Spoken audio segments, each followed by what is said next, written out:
آج کے دور کے اندر کچھ لوگ ایسے ہیں کہ جب علماء حضرات جہاد کا فتویٰ دے رہے ہیں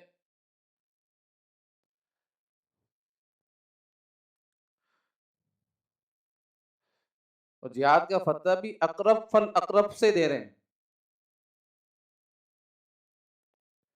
وہ ڈائریکٹ پاکستان والوں کو نہیں کہہ رہے تم نکل جاؤ،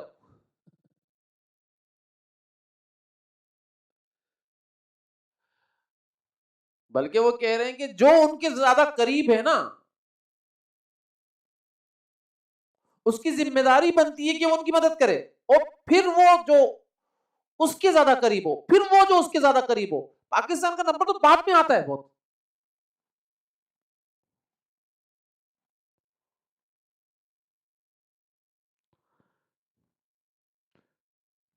اور وہ لوگوں کی بات نہیں کر رہے، وہ حکومتوں کی بات کر رہے ہیں.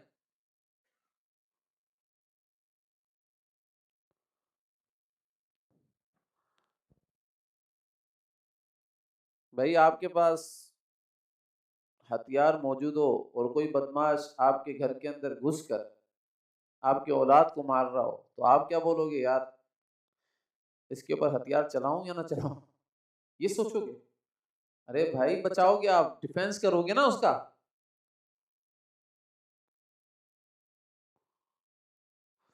تو ایک تو جو اسرائیل اور امریکہ چاہتے ہیں کہ بھائی کسی طریقے سے ایمان والے جہاد کرنے سے رک جائیں،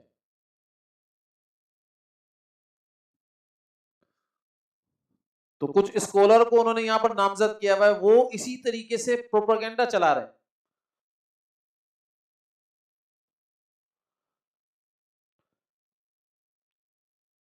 اور وہ عقلی طور پر ڈرانے کی کوشش کر رہے ہیں ایمان والوں کو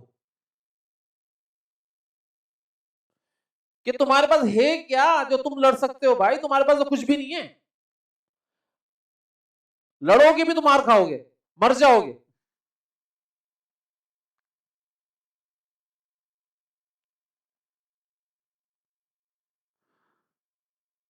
تو تمہیں خودکشی کرنے کے لیے جھونکا جا رہا ہے، تم ان کی باتوں کے اندر مت آنا، یہ سمجھانے کی کوشش کر رہے ہیں.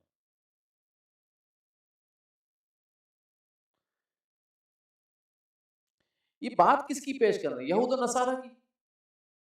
یہود و نصارہ ہی چاہتے ہیں کہ بھائی مسلمان جہاد کے اوپر نہ آئے، ان کے اندر سے جہاد ختم کر دیا جائے.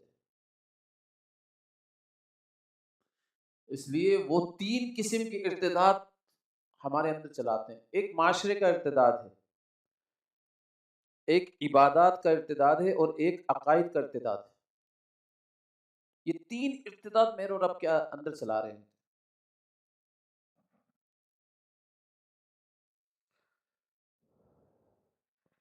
دیکھو معاشرے کا ارتداد اگر پیدا ہو گیا، میں بائیکاٹ کسی بھی چیز کا کر ہی نہیں سکوں گا. اور وہ میرا اور آپ کا معاشرہ اتنا بگاڑ چکے ہیں، اتنا بگاڑ چکے ہیں کہ ہم ہر چیز کے ارتداد کو ایزی فیل کرتے ہیں. کیا ہو گیا بھائی؟ اگر یہ کر لیا تو کیا ہو گیا؟ اگر ایسا کر لیں گے تو ہو کیا جائے گا بھائی؟ تو ہو کیا رہا ہے؟ درست تو ہے نا مسئلے؟ جائز ہے نا جائز ہے، حرام ہے حلال ہے، کیا ہے؟ مکروہ ہے مکروہ نہیں ہے؟ یہ سوالات ہو رہے ہوتے ہیں.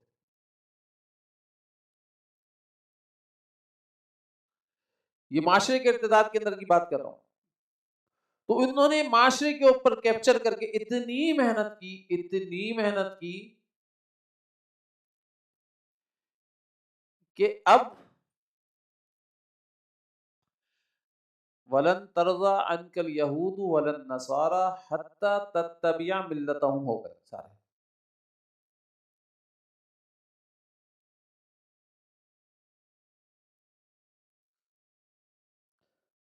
سارے ان کی اتباع کے اندر آ گئے.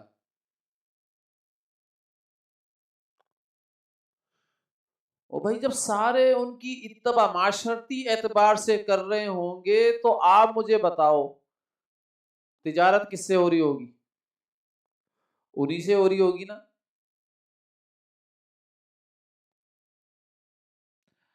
طریقہ کس کا چل رہا ہوگا؟ انہی کا چل رہا ہوگا. آپ دیکھ لیں پورے معاشرے کے اندر جو معاشرتی ارتداد ہے، پیسہ کمانا ہے کیسے بھی آئے، تجارت کرنی ہے یار، حلال حرام کو چھوڑو، تجارت کرنی کیسے بھی کرنی ہے یار، مسئلے مسائل کو چھوڑو، تجارت کرنی، پیسے کیسے بننا چاہیے، کیسے بنے یار، بس تجارت کرنی ہے۔ اس لیے ایسی ایسی چیزیں چھوڑ دی ہیں معاشرے کو تباہ کرنے کے لیے، معاشرے کے اندر ارتداد پیدا کرنے کے لیے، جس کو آپ ڈیجیٹل کرنسی بھی کہہ سکتے ہیں، جس کو آپ فلاں فلاں چیزیں بھی کہہ سکتے ہیں، مثال کے طور پر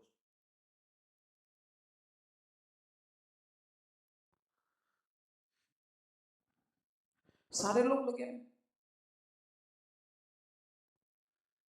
جب یہ معاشرتی ارتداد بڑھتا ہے تو بھائی میرے اندر سے معاشرتی شرم و غیرت بھی نکل جاتی ہے۔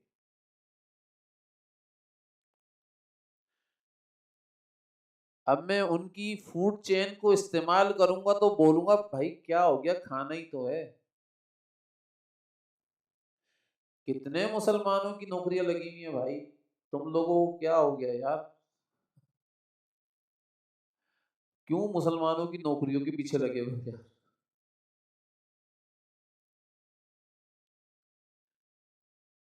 کیوں ان کو بے روزگار کرنا چاہتے ہیں؟ یہ ساری باتیں کر رہے ہوں گے ہم لوگ۔ جب ان سے سوال کیا جائے کہ بھائی جس کی یہ چین ہے،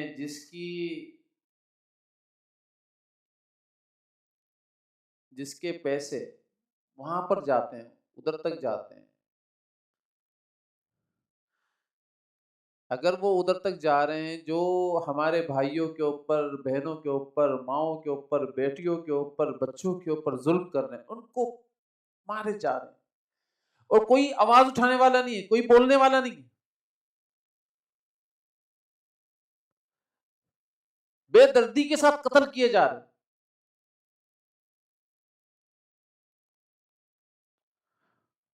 اگر ان کو یہ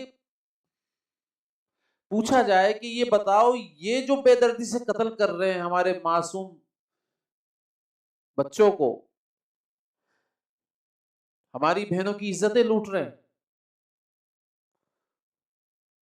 ان کے اوپر شراب چھڑک چھڑک کر ڈانس کر رہے ہیں، اور ہمارے بھائیوں کے سامنے ان کی بہنوں کی عزتیں لوٹی جا رہی ہیں، دیکھو آنکھیں کھول کر یہ کہا جا رہا ہو، تو بتاؤ یہ ظالم ہے یا نہیں؟ ان سے سوال کیا جائے تو کہیں گے ہاں ظالم تو ہے۔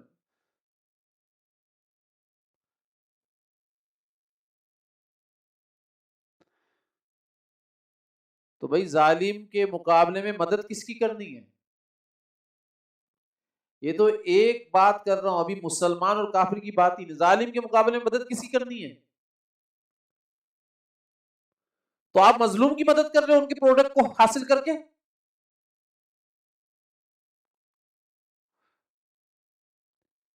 ان کے پاس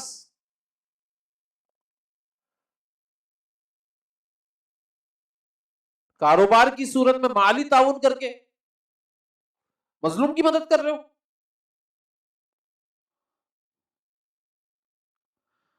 تو بھائی پتہ چلے گا کہ ہم تو ظالم کی ہی مدد کر رہے ہیں۔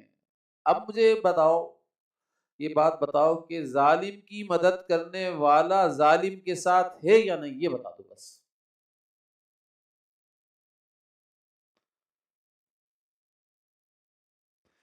کل آپ کو آپ صلی اللہ علیہ وسلم دیکھ رہے ہو اور یہ کہہ رہے ہو دیکھ کر کہ تو بھی ظالم کی مدد کرتا تھا، یہ میرے اور آپ کے سامنے یقین جانو یہ جو حالت لائے گئے نا، یہ جو لائے گئے یہ میری اور آپ کی حیثیت کا امتحان ہے۔ اپنے آپ کو مسلمان کہتا ہے نا، تو ایمان والا کہتا ہے نا،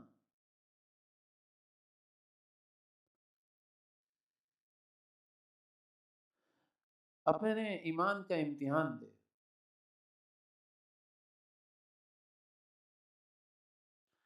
الف لام میم، حسب الناس ان يتركوا ان يقولوا آمنا وهم لا يفتنون. کیا لوگ یہ گمان کر رہے ہیں کہ وہ یہ کہیں گے ہم ایمان لے کر آ گئے ہیں تو اللہ تعالیٰ اس کہنے کے اوپر یقین کر لیں گے؟ نہیں نہیں، اللہ تعالیٰ فرما رہے ہیں وَهُمْ لَا يَفْتَنُونَ، بغیر امتحان لیے اس بات کے اوپر یقین نہیں کیا جائے گا.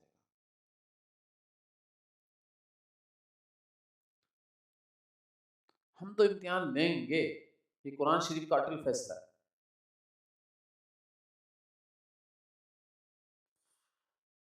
تو یہ میں نے دیکھا ہے لوگوں کی ایک خواہش پوری نہیں ہوتی، وہ چیخنا چلانے لگ جاتے ہیں.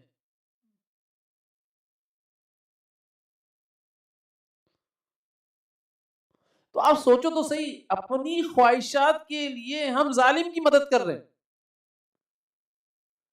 ارے ہم کسی بھی طریقے سے کچھ بھی کھا سکتے ہیں، کچھ بھی لے سکتے ہیں، کچھ بھی کہیں پر بھی تجارت کر سکتے ہیں، ایمان والوں کے ساتھ تجارت کر سکتے ہیں، کچھ بھی کر سکتے ہیں. اس کا نعم البدل موجود ہے. تو جب موجود ہے تو بھائی ہم اس نعم البدل کی طرف کیوں نہ جائیں؟ ان سے تجارت بالکل منقطع کر دیں، بالکل منقطع کر دیں.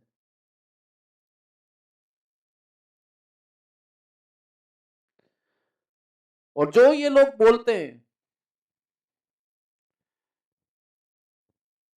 جہاد کے معاملے میں، علماء حضرات فتویٰ دے رہے ہوں اور علماء حضرات کے فتووں کے اوپر تکلیف ہو رہی ہو، سمجھ لے وہ غزہ کے غدار ہیں، وہ غزہ کے غدار ہیں، وہ غزہ کے ساتھ فلسطینیوں کے ساتھ غداری کر رہے ہیں.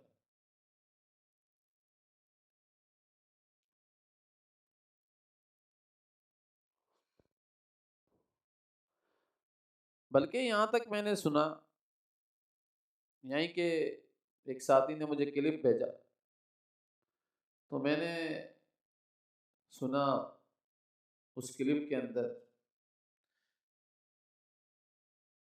ایک معروف شخصیت ہیں، کیسر راجہ نام ہے ان کا.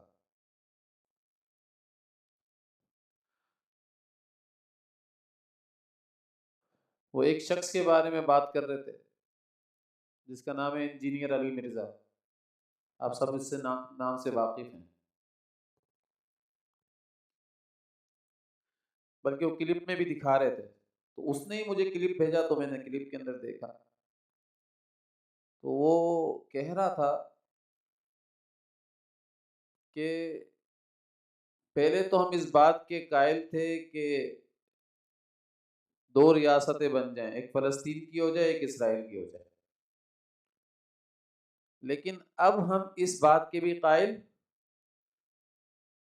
نہیں ہیں، بلکہ اب تو ہم اس بات کے قائل ہیں کہ یہ جو عرب ممالک ہیں 80 لاکھ تو فلسطینی ہیں، تو 10-10 لاکھ کر کے یا کچھ کر کے ایڈجسٹ کریں اپنے اپنے ملکوں کے اندر، اور وہ فلسطینیوں کو فلسطین چھوڑ دیں. وہ سب اسرائیل کے حوالے کرتے ہیں.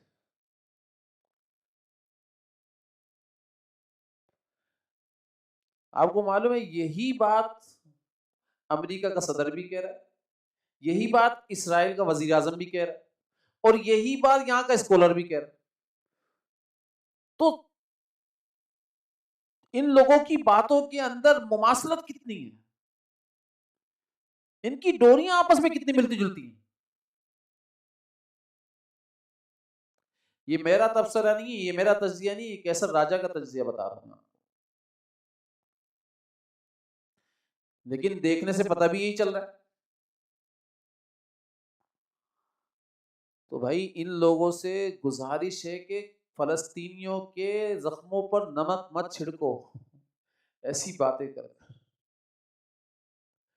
اور جو فلسطینیوں کے خون کو دیکھ رہے ہیں ان مسلمانوں کے دلوں کے اوپر بھی نمک مت چھڑکو، نمک مت چھڑکو. اس لیے ساتھیوں یہ لوگ کرتے کیا ہیں، ان کی طریقہ واردت کیا ہے، آپ کو ظاہر دکھا کر، مشاہدے کی دنیا میں لے جا کر، تجربات کی دنیا میں لے جا کر آپ کا اور میرا جو ایمان ہے نا وہ خراب کرنے کی کوشش کر رہے ہوتے ہیں۔ سمجھ رہے ہیں میری بات؟ یہ کام کر رہے ہوتے ہیں۔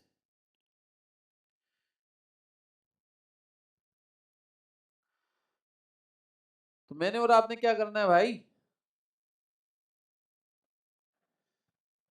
بہت چیلنجز کا سامنا ہے، ایسے لوگوں کی باتوں کو بھی رد کرنا ہے،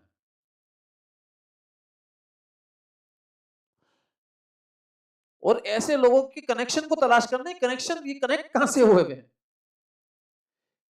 ہیں کون لوگ؟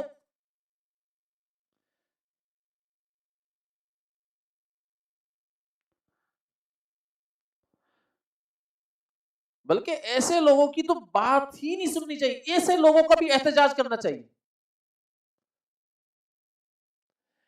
ایسے لوگوں کو بھی ویڈیوز کا بائیکاٹ کرنا چاہیے، باتوں کا بائیکاٹ کرنا چاہیے، جو مجھ کو اور آپ کو نا عقل کی دنیا میں لے جانا چاہ رہے ہوں، اور ایمان والے کا عقل کی دنیا سے کوئی لینا دینا نہیں ہے۔ میں بتا رہا ہوں، ایمان والے کا جو تعلق ہے وہ خبر کی دنیا سے ہے، وہ احکامات کی دنیا سے۔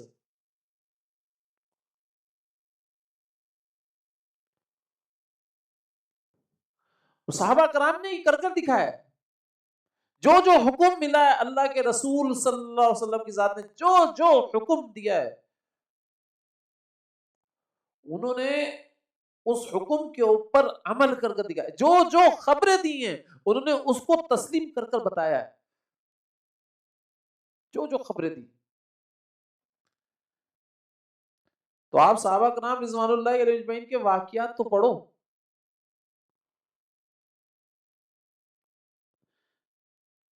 صحابہ کرام رضوان اللہ علیہ اجمعین کی جو مدد کی جاتی تھی وہ مدد کس بات پر کی جاتی تھی؟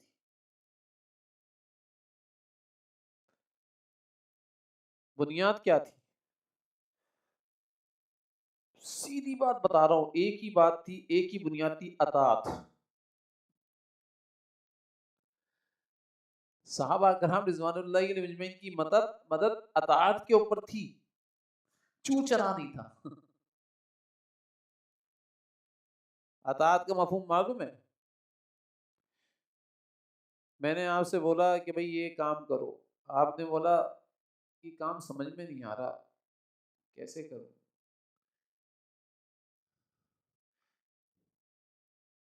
کیسے ہوگا؟ کیوں ہوگا؟ لیکن پھر بھی کر رہا ہوں، اس کو اطاعت نہیں کہتے، اس کو اطاعت نہیں کہتے۔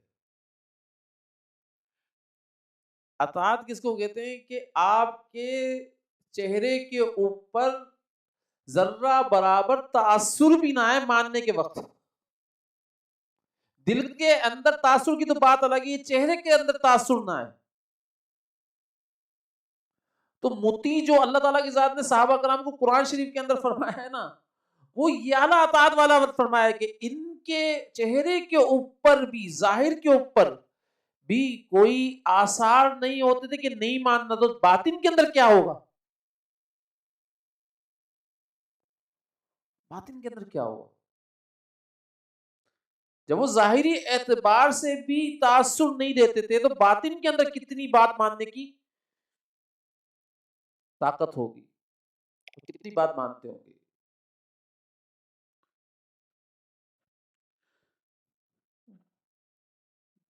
تو لہٰذا میں یہ کہہ رہا ہوں کہ جب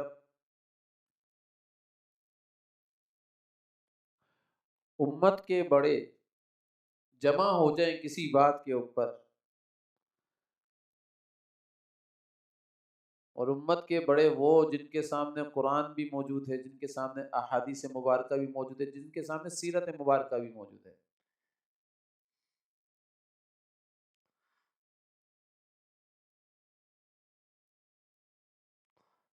اور جن کے اندر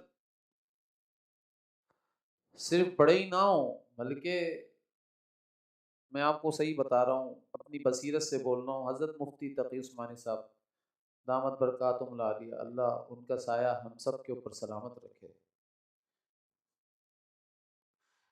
اس وقت وہ مرد مجاہد ہیں، اس عمر میں وہ جو کام کر رہے ہیں نا، اللہ جو ان سے کام لے رہا ہے آپ سوچ ہی نہیں سکتے۔ اور پھر جو علماء کی جماعت کو لے کر چل رہے ہیں، ہر طبقے فکر کو اپنے ساتھ جوڑا ہوا ہے، ہر مسلک کو اپنے ساتھ جوڑا، اور پھر سارے مسلک کو جمع کیا ہوا اجتماعیت کی کیفیت کے اندر سب لوگ چل رہے ہیں، اور اجتماعیت کی کیفیت میں فتویٰ صادر ہو رہا ہے،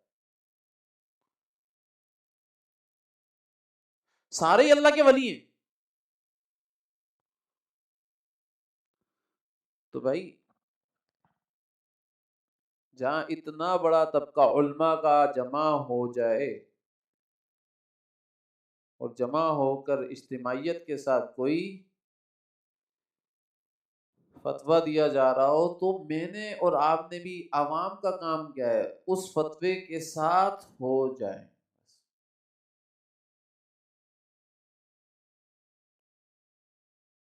فتویٰ کس کو کہتے ہیں، یہ بھی تو سمجھنے کی ضرورت ہے نا۔ ایک مفتی کی ذمہ داری کیا ہوتی ہے کہ جس جگہ شرعی ضرورت ہو فتویٰ دینے کی، وہاں پر اگر مفتی نے فتویٰ نہیں دیا اس سے باز پرس ہوگی، یاد رکھیے گا۔ وعند اللہ مسئولون ہے، پوچھا جائے گا اس سے تو نے اپنی یہاں پر شرعی ذمہ داری کیوں نہیں ادا کی۔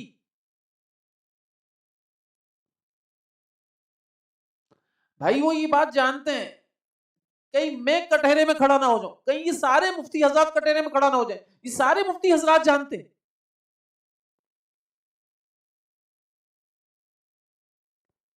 تو جو ذمہ داری شریعت نے ان کے اوپر رکھی ہے انہوں نے تو وہ ذمہ داری ادا کر دی ہے۔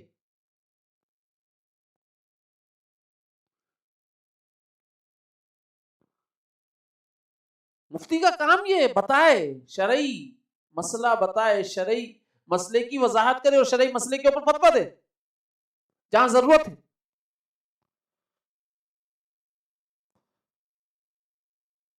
آپ یہ نہیں سمجھنا کہ فتویٰ دینے کے اندر مفتی عامل نہیں ہوتا، مفتی بھی عامل ہوتا ہے، سب سے پہلا عامل وہی ہوتا ہے۔ عوام الناس یہ سمجھ رہی ہے اور دوسرے لوگ بھی سمجھانے کی کوشش یہ کر رہے ہیں کہ جس نے فتویٰ دیا ہے وہ خود تو عمل نہیں کرے گا، وہ یہ دوسرے لوگوں کو مروانے کے چکر میں، نعوذ باللہ من ذالک۔ بھئی ایسا نہیں،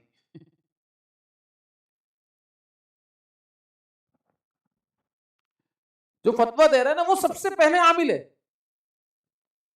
اس بات کے اوپر، اور پھر وہ حکومتوں سے کہہ رہا ہے کہ بھئی اب اس بات پر آپ بھی عامل بن جاؤ، پھر وہ عوام الناس کو کہہ رہا ہے حکومت عوام الناس کو بھی عامل بنائے،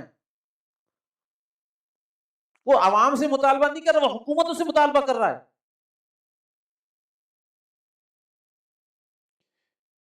کہ حکومتی نہج کے اوپر یہ جہاد لڑا جا سکتا ہے، عوامی نہج پر نہیں۔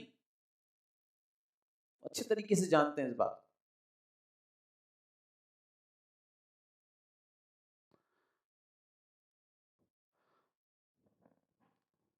لہذا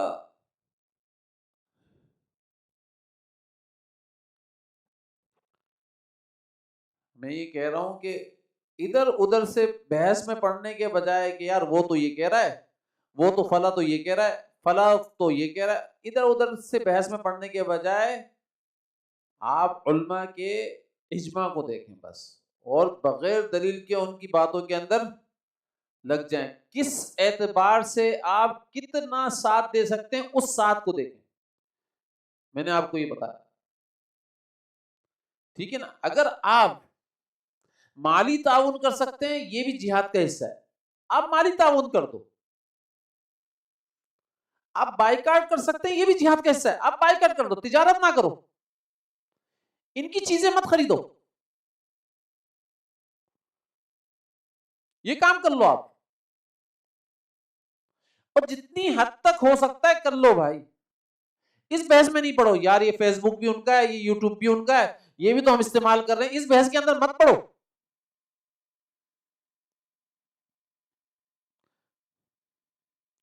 فیس بک ان کا ہے، یوٹیوب ان کا ہے، تو آپ فیس بک بنانے کی کوشش کرو. ایمان والا اپنا فیس بک بنائے، کوئی ایسی ایپ لے کر آ جائے. ہم سب لوگ پھر اسی چیز کی ترغیب اور تعلیم دینا شروع کر دیں. لیکن یہ ہتھیار بنایا ہوا ان کا، تو ان کے خلاف استعمال کرو نا. آپ بولو یہ گن جو میرے ہاتھ میں اس سے کیسے ماروں کافر کو، یہ تو ان کی بنائی ہوئی ہے. اور مار دے بھائی تو، یہ مت سوچ تو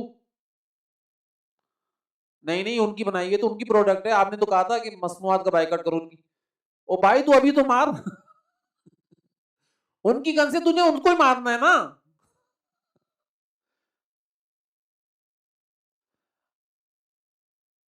اب وہ ان کی گن سے مارنے کے لیے تیار ہو رہا ہے ان کو، اور یہاں پر دو مسلمان بھائی کھڑے ہو گئے. بھائی آپ کیسے مارو گے ان کی گن سے ان کو، یہ تو ان کی بنائی ہوئی، آپ استعمال کیسے کر رہے ہو. اتنی دیر کے اندر اس نے ہی لڑا فائر کر دیا، لے یہ بھی مرے یہ بھی مرے. ہو سکتا ہے یہ بچ جائیں کیونکہ یہ تو ان کا ہی کام کر رہے تھے.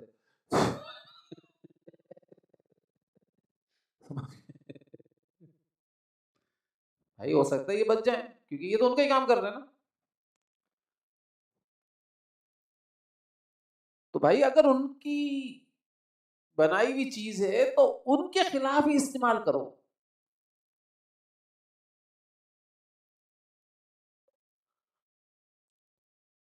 لیکن استعمال کرنا آنا چاہیے نا، یہ بات ہے. دوسری چیز مصنوعات کا بائیکاٹ کرو، اور تیسری چیز کیا ہے، دعا کرو. یہ تو ہر مسلمان کے استطاعت کے اندر ہے. اتنا جہاد میں تو ہر مسلمان شامل ہو سکتا ہے، ٹھیک ہے نا. مالی تعاون کرو. دوسری چیز مصنوعات کا بائیکاٹ کرو. دیکھو صرف اسرائیلی مصنوعات کا بائیکاٹ نہیں کرنا ہے، یہ ذہن میں رکھنا. جو جو ملک اسرائیل کا ساتھ دے رہے ہیں اس جنگ کے اندر، ان سب ملک کی مصنوعات کا بائیکاٹ کرنا ہے. ان سب ملکوں کی مصنوعات کا کیا کرنا ہے، بائیکاٹ کرنا ہے.